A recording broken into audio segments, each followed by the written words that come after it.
Hi friends, ಸ್ವರ್ಣ ಸೀರಿಯಲ್ನಲ್ಲಿ ರಿಯಾ ತಲೆ ಸುತ್ತ ಬಂದು ಎಚ್ಚರ ಆಗಿದ ತಕ್ಷಣ ಈಗ ಹುಷಾರಾಗಿದ್ದೀರಾ ಅಂತ ಕಾರಣ ಕೇಳಿದ ತಕ್ಷಣ ಪರವಾಗಿಲ್ಲ ಸರ್ ಅಂತ ಅಳೆ ರಿಯಾ. ತಗೊಳ್ಳಿ ನೀರ್ ಕುಡೀರಿ ಅಂತ ಹೇಳಿ ನೀರ್ ಬಾಟ್ಲನ್ನ ಕೊಟ್ಬಿಟ್ಟು, ನೋಡಿ ನೀವು ಸಾಯುವಂತ ನಿರ್ಧಾರ ಯಾಕೆ ತಗೊಂಡ್ರಿ ಅಂತ ನನಗೆ ಗೊತ್ತಿದೆ. ಅದಕ್ಕೆ ಯಾವುದೇ ಮುಚ್ಚುಮರೆ ಇಲ್ಲದೆ ಎಲ್ಲಾ ವಿಷಯನೂ ನನ್ನ ಹತ್ರ ಹೇಳಿ. ಒಬ್ಬ ಅಣ್ಣನಾಗಿ ನಿಮ್ಗೆ ಏನ್ ಸಹಾಯ ಬೇಕೋ ಅದನ್ನ ನಾನ್ ಮಾಡ್ತೀನಿ. ನೀವು ಪ್ರೀತಿಸಿದ್ರಲ್ವಾ ಹುಡ್ಗ ಯಾರು ಅಂತ ಕೇಳ್ತಾನೆ ಕಾರಣ. ಅದು ಸರ್ ನಾನು ಏನು ಹೇಳೋ ಪರಿಸ್ಥಿತಿಯಲ್ಲಿ ಇಲ್ಲ ಅಂತ ರಿಯಾ ಹೇಳಿದ ತಕ್ಷಣ, ನೋಡಿ ನನ್ಗೆ ಅರ್ಥ ಆಗತ್ತೆ. ಆದ್ರೆ ನೀವು ಯಾರ ಹತ್ರನೂ ಸಮಸ್ಯೆನ ಶೇರ್ ಮಾಡ್ಕೊಳ್ತಾ ಇದ್ರೆ ಸಮಸ್ಯೆ ದೊಡ್ಡದಾಗತ್ತಲ್ವಾ. ನನ್ನ ಹತ್ರ ಹೇಳ್ಕೊಳ್ಳೋದಕ್ಕೆ ಅನ್ಕಂಫರ್ಟೇಬಲ್ ಆಗಿದ್ರೆ ಲೇಡಿ ಡಾಕ್ಟರ್ ಅನ್ನ ಕರೆಸ್ತೀನಿ ಅಂತಾನೆ ಕಾರಣ.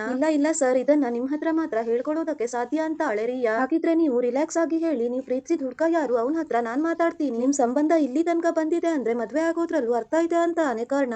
ಇಲ್ಲಿ ತನಕ ಬಂದಿದೆ ಅಂದ್ರೆ ಏನ್ ಅರ್ಥ ಸರ್ ಅಂತ ಕೇಳ್ತಾಳೆ ರಿಯಾ. ಕಾನ್ಸೆಂಟ್ ತಗೊಂಡು ರಿಲೇಶನ್ಶಿಪ್ ಆಗಿದ್ರೆ ಏನು ಪ್ರಾಬ್ಲಮ್ ಇಲ್ಲ. ಆದ್ರೆ ನೀವೀಗ ಪ್ರೆಗ್ನೆಂಟ್ ಆಗಿರೋದ್ರಿಂದ ಮುಂದಿನ ನಿರ್ಧಾರನ ಬೇಗ ತಗೊಳ್ಬೇಕಾಗತ್ತೆ ಅಂತ ಕಾರಣ ಹೇಳಿದ ತಕ್ಷಣ ರಿಯಾಗೆ ಶಾಕ್ ಆಗತ್ತೆ. ಏನು ಪ್ರೆಗ್ನೆಂಟ್ ಅಂತ ರಿಯಾ ಶಾಕ್ ಅಲ್ಲಿ ಕೇಳಿದಾಗ, ಅಂದ್ರೆ ನಿಮಗ್ ಗೊತ್ತಿರ್ಲಿಲ್ವಾ ಅಂತ ಕೇಳ್ತಾನೆ ಕಾರಣ. ಇಲ್ಲ ಅಂತಾಳೆ ರಿಯಾ. ಆಗ ಕಾರಣ, ಸರಿ ನೋಡಿ ನೀವೀಗ ತಾಯಿ ಆಗ್ತಾ ಇದ್ದೀರಾ, ಅದಕ್ಕೆ ಕೇಳ್ತಾ ಇದ್ದೀನಿ. ನೋಡಿ ನೀವು ಪ್ರೀತಿಸಿದ ಹುಡ್ಗ ಯಾರು, ಅವನ್ ಜೊತೆ ನಾನ್ ಮಾತಾಡ್ತೀನಿ.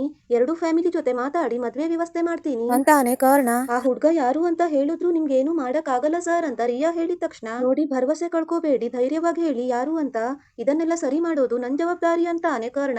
ನಾನ್ ಪ್ರೀತಿಸ್ತಾ ಇರೋ ಹುಡ್ಗ ಬೇರೆ ಯಾರು ಅಲ್ಲ ಸರ್, ನಿಮ್ ತಮ್ಮ ಸಂಜಯ್ ಅಂತ ರಿಯಾ. ಏನ್ ಹೇಳ್ತಾ ಇದ್ದೀರಾ ಅಂತ ಕಾರಣ ಕೇಳಿದಾಗ, ಹೌದು ಸರ್, ನಾನು ಮತ್ತೆ ಸಂಜಯ್ ಇಬ್ರು ಪ್ರೀತಿಸ್ತಾ ಇದ್ದೀವಿ ಅಂತ ಹೇಳಿ ನಡೆದಿರೋ ಎಲ್ಲಾ ಸತ್ಯವನ್ನು ಹೇಳಿ, ನಾನು ಅವರನ್ನ ಮನ್ಸಾರೆ ಪ್ರೀತಿಸ್ದೆ, ಅವರು ನನ್ನ ಹಾಗೆ ಪ್ರೀತಿಸ್ತಾ ಇದ್ದಾರೆ ಅಂತ ಅಂದ್ಕೊಂಡೆ. ಆದ್ರೆ ಅದೆಲ್ಲ ಸುಳ್ಳು ಅನ್ನೋದು ಅವರಿಗೆ ಮದ್ವೆ ಫಿಕ್ಸ್ ಆದ್ಮೇಲೆ ಗೊತ್ತಾಯ್ತು. ಸಂಜಯ್ ಅವ್ರ ಹತ್ರ ಪ್ರಶ್ನೆನೂ ಮಾಡ್ದೆ. ಆಗ ಅವರು ನನ್ ಮೇಲೆ ಸೇಡ್ ತೀರಿಸ್ಕೊಳ್ಳೋದಿಕ್ಕೆ ಹೀಗೆಲ್ಲ ಮಾಡ್ದೆ ಅಂತ ಹೇಳಿದ್ರು. ನಾನ್ ಮೋಸ ಹೋಗ್ಬಿಟ್ಟೆ ಸರ್. ಇಷ್ಟೆಲ್ಲ ಆದ್ಮೇಲೆ ನಾನೀಗ ಪ್ರೆಗ್ನೆಂಟ್ ಬೇರೆ. ಇಷ್ಟೆಲ್ಲ ಆದ್ಮೇಲೆ ಹೇಗ್ ಸರ್ ಮರ್ಯಾದೆ ಇಟ್ಕೊಂಡು ಬದುಕೋದು. ಇಲ್ಲ ನಾನು ಸಾಯೋದೇ ಸರಿ ಅಂತ ರಿಯಾ. ನಿಮ್ ನೋವು ನನ್ಗೆ ಅರ್ಥ ಆಗತ್ತೆ, ಆದ್ರೆ ಪ್ಲೀಸ್ ಸಾಯೋ ಮಾತೆಲ್ಲ ಆಡ್ಬೇಡಿ. ನೋಡಿ ಸಂಜು ಇಷ್ಟೆಲ್ಲ ಮಾಡಿರೋದಕ್ಕೆ ಅವ್ರ ಅಣ್ಣ ಆಗಿ ನಾನ್ ಸಾರಿ ಕೇಳ್ತೀನಿ. ನಿಮಗ್ ಅನ್ಯಾಯ ಆಗೋದಕ್ಕೆ ನಾನ್ ಬಿಡೋದಿಲ್ಲ. ಯಾವುದೇ ಕಾರಣಕ್ಕೂ ತಪ್ಪು ನಿರ್ಧಾರನ ತಗೋಬೇಡಿ. ನನಗ್ ಸ್ವಲ್ಪ ಟೈಮ್ ಕೊಡಿ. ಸಂಜು ಜೊತೆಗೆ ನಿಮ್ ಮದ್ವೆ ಮಾಡ್ಸೋ ಜವಾಬ್ದಾರಿ ನಂದು ಅಂತಾನೆ ಕಾರಣ. ಈ ವಿಡಿಯೋ ನಿಮ್ಗೆ ಇಷ್ಟ ಆದ್ರೆ ಲೈಕ್ ಮಾಡಿ, ಶೇರ್ ಮಾಡಿ, ಕಮೆಂಟ್ ಮಾಡಿ.